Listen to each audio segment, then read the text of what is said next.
ఓం శ్రీ గురుభ్యో నమః. శ్రీ ఆంజనేయం ధ్యానయోగ మండలి తెనాలి శాఖ.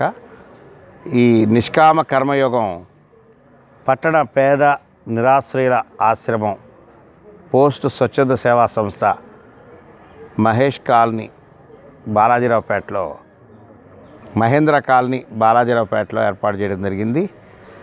ఈరోజు ఈ కార్యక్రమం ఏర్పాటు చేయడానికి కారణం నా మ్యారేజ్ డే సందర్భంగా మరి ఓ సత్సంగం ఏర్పాటు చేసాం.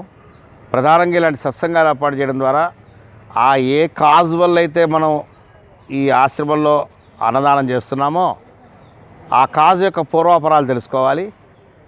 పెళ్ళి మ్యారేజ్ డే అంటే ఎలాగోలా టైం గడిచింది, ప్రతి సంవత్సరం వస్తూనే ఉంది మ్యారేజ్ డే, కానీ దానివల్ల ఏ ఉపయోగం లేదు. పెళ్ళి అనేది ఒక సామాజిక బాధ్యతని, పెళ్లి చేసుకోవడం ప్రతి ఒక్కళ్ళ విద్యుక్త కర్తవ్యమని, పెళ్లి చేసుకొని భార్యను చివరిదాకా చూడాలని, పిల్లలు స్వశక్తి సంపాదనా పరులయ్యే వరకు కూడా వారిని సమున్నతులుగా తీర్చిదిద్దాలని తెలుసుకొని పెళ్లి చేసుకోవడమే పెళ్ళి, ఆ సామాజిక బాధ్యత. అంతేగాని కట్నాలు తీసుకోవడము, లేకపోతే ఆస్తులు తీసుకోవడము, ఆస్తుల కోసము చేసుకునేది పెళ్ళి కానే కాదు. ఈ విషయాన్నే పెళ్ళి హిస్టరీలో వస్తుంది. ఆదిమానవుల కాలం నుంచి పెళ్ళి అనేది ఎందుకు ఏర్పడిందంటే ఒక తోడు కోసం.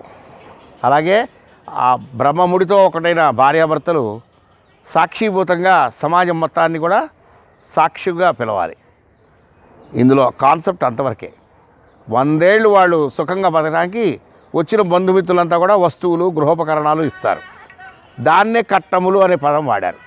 అది చివరికి ప్రాణాంతకమయ్యేటువంటి కఠినమైనటువంటి దురాచారాల్లోకి ప్రబలిపోయింది.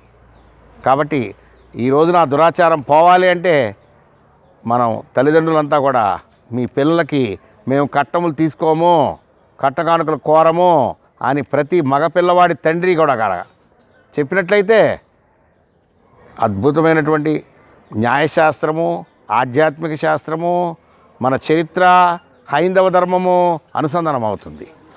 అంత మాత్రాన ఏ తండ్రి కూడా ఇవ్వకుండా పంపుతాడనో మోసం చేస్తాడనో భ్రమపడక్కర్లేదు. ఎవరికి తోచినంత